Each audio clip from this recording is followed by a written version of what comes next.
going on. When Vavona's back was to the class, we would stealthily creep toward the other kid's seat and unloose a karate chop to the back of the neck.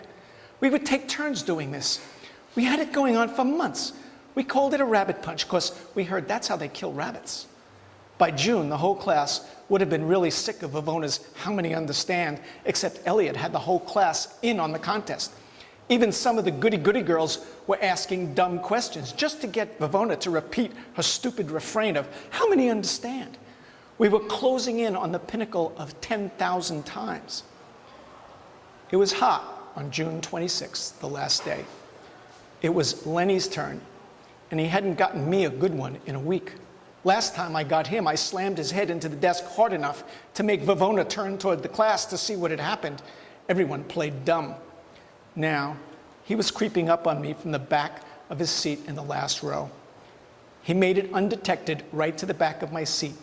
He did his Whitey Ford wind-up and delivered a rabbit punch, so fierce, to the back of my neck that I spun over the seat and I landed with my feet slamming into the blackboard where Vavona was writing the day's homework.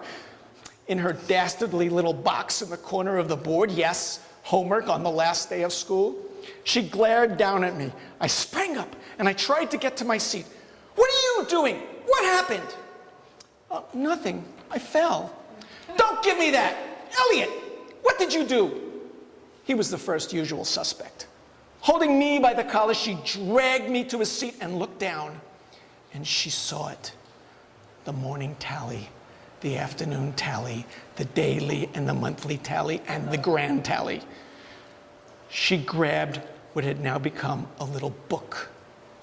The silence in the room was something no one had heard since September. She read it. "What is this? How many understand? What is this? Laura, do you know about this? Tell me this instant."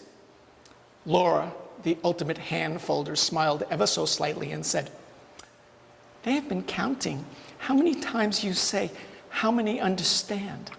They've been doing it since September." Vavona let go of me and went to her desk and slowly sat down. She pushed what was left of the Daily Banana aside.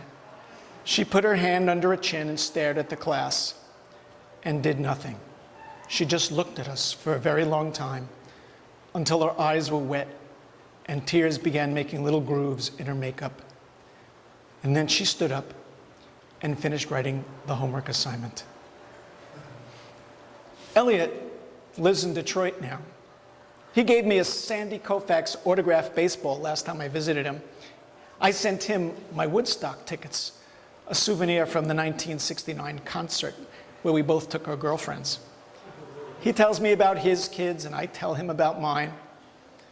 Our parents are gone and Bell Park Gardens is filled with Asian families, and PS 46 still has some of the brightest kids in the city.